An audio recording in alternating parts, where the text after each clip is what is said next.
Hello students, मैं मिथिलेश कुमार आपका स्वागत करता हूं। तो हम लोग स्टडी कर रहे थे एसी मशीन, ठीक है। तो उसमें हम लोगों ने एक छोटा सा कल डिस्कशन देखा था कॉन्सेंट्रेटेड वाइंडिंग डिस्ट्रीब्यूटर वाइंडिंग के अंदर, ठीक है, कि क्या उसका कि अगर उसमें फंडामेंटल या थर्ड हार्मोनिक हो तो उसमें क्या इफेक्ट पड़ता है, ठीक है, आपस में इक्वल होते हैं या ग्रेटर दैन। क्लियर। आज हम लोग एक छोटा सा टॉपिक है वो देखेंगे, ठीक है। ये आपका ईएमएफ इक्वेशन किसका है? ईएमएफ इक्वेशन ये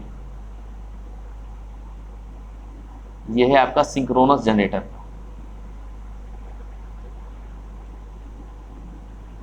ठीक है। EMF equation of synchronous generator, ठीक है, बहुत इंपॉर्टेंट है, इसको ध्यान में रखिएगा। ऑलरेडी मतलब कि बहुत ज़्यादा टफ नहीं है, आसान सा चीज़ है।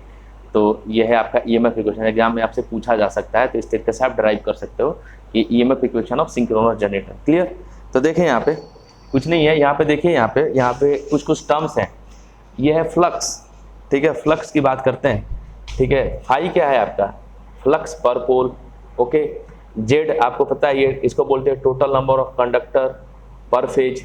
जेड आपका है टोटल नंबर ऑफ कंडक्टर पर फेज, ठीक है। टी क्या है?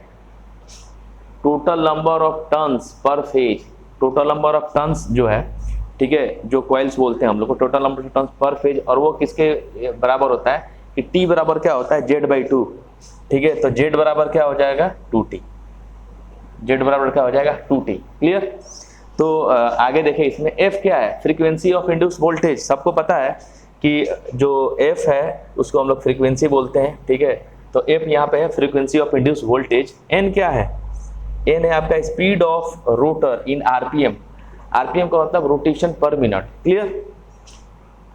Kp क्या है आपका? Pitch factor. अभी हम लोगों ने Kp एंड Kd कैलकुलेट किया था, क्लियर, कि पिच फैक्टर डिस्ट्रीब्यूशन फैक्टर। तो Kp यहाँ पे क्या है? Pitch factor. और Kd क्या है आपका? यहाँ पे डिस्ट्रीब्यूशन फैक्टर। क्लियर। Kf क्या है आपका? Form factor. ये अपने को पता है कि सबको शायद पता होगा ये कि जो फॉर्म फैक्टर उसको हम लोग क्या कहते हैं? Kf से डिनोट करते हैं। और ये क्या होता है कि RMS अपॉन एवरेज का क्या होता है? रेशियो होता है। और इसकी वैल्यू कितनी होती है? 1.11 होती है। क्लियर। Kf आपका क्या है? फॉर्म फैक्टर है। और ये होता है RMS अपॉन एवरेज, दोनों का रेशियो होता है। और इसकी वैल्यू कितनी होती है? 1.11, ठीक है, फॉर्म फैक्टर। क्लियर। आगे देखिए इसमें कि एवरेज इंड्यूस्ड वोल्टेज पर कंडक्टर, ठीक है, कि जो पर कंडक्टर पे जो एवरेज इंड्यूस्ड वोल्टेज होता है वो आपका इक्वल होता है d∅/dt के। क्लियर। आपको ध्यान में रखना है कि एवरेज इंड्यूस्ड वोल्टेज पर कंडक्टर, ठीक है, पर कंडक्टर जो एवरेज वोल्टेज इंड्यूस होता है वो किसके बराबर होता है? d∅/dt के, rate of change of flux with respect to time, ठीक है।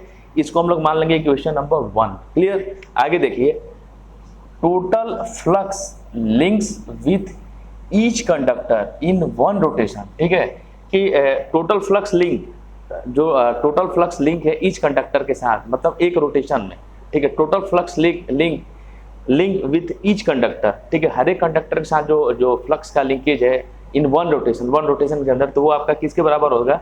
d∅ = p∅, ठीक है, d∅ = p∅। क्लियर।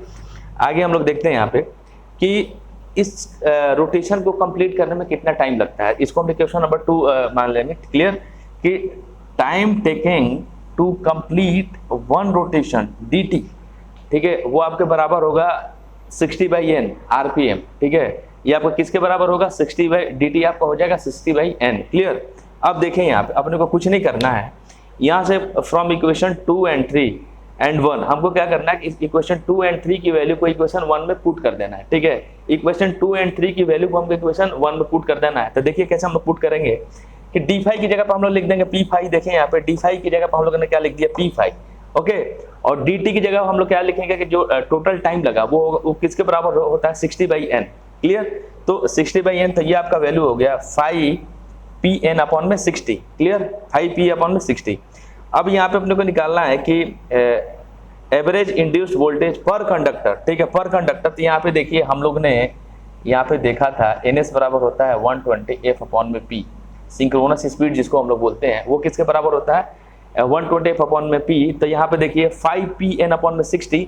तो n की जगह पे हम लोगों ने क्या कर दिया? इस NS की वैल्यू को रख दिया, ठीक है, इस NS की जगह। तो 5p/60 इंटू 120f/p। इस p से ये p कैंसिल हो गया और 60 से 2 बार में 120 कैंसिल होगा। तो इसकी एवरेज ईएमएफ पर कंडक्टर वो आपका आ गया 2 फाई इंटू एफ। फाई क्या है, फ्लक्स है, और एफ क्या है, आपका फ्रीक्वेंसी है। क्लियर।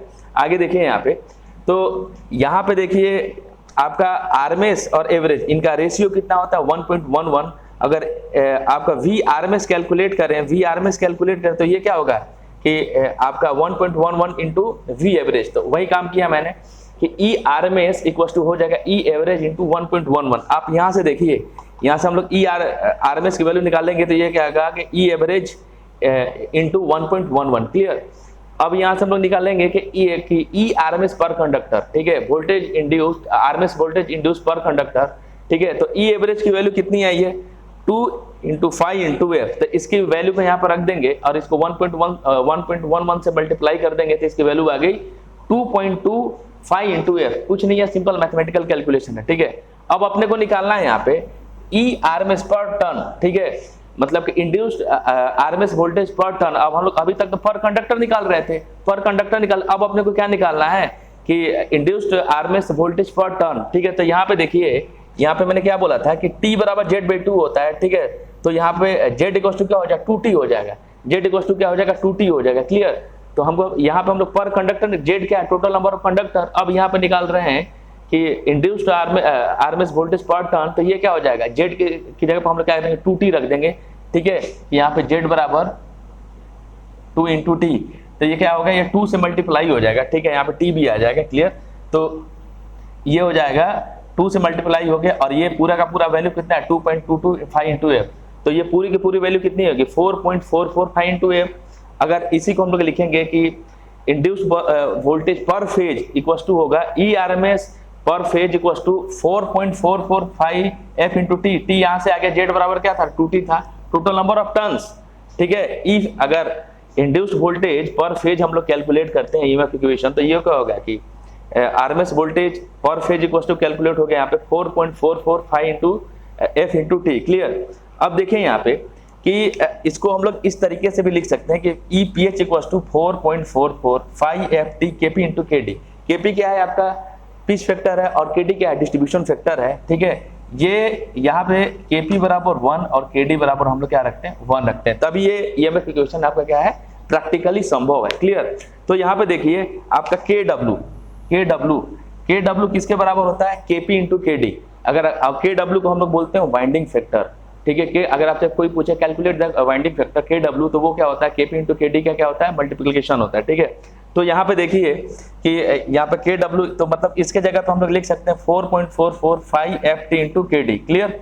अगर उसी तरीके से आपका ये तो आपका फेज वोल्टेज था, अगर अपने को लाइन वोल्टेज कैलकुलेट करना हो तो वो हो जाएगा √3 इंटू पी एच, ठीक है। तो ये आपका सिंपल सा आपका ईएमएफ इक्वेशन है सिंक्रोनस जनरेटर के लिए, और इसमें कुछ नहीं है, सिंपल सा मैथमेटिकल कैलकुलेशन है, ठीक है। तो इस तरीके से अगर एग्जाम में पूछता है तो आपको इस वाले फार्मूले को बिल्कुल इसी तरीके से क्या कर देना है कि ड्राइव कर देना है और आप एक अच्छा नंबर ला सकते हो। तो अपने को ये वाला चीज़ ध्यान में रखने का जरूरत है कि ये आपका वैल्यू है 4.445 into F into T into के पी इंटू के डी। जब अपन न्यूमेरिकल सॉल्व करेंगे तो सबकी वैल्यू दी हुई रहेगी के पी के डी, या वाइंडिंग फैक्टर दिया हुआ रहेगा। तो वाइंडिंग फैक्टर क्या होता है के पी इंटू के डी के बराबर होगा, ठीक है। तो देन यहाँ से हम लोग ईएमएफ इक्वेशन को कैलकुलेट कर सकते हैं और कोई भी क्वेश्चन सॉल्व कर सकते हैं। क्लियर। तो ये आपका यही टॉपिक था। नेक्स्ट टॉपिक हम मिलते हैं नए क्लास में। Thank you.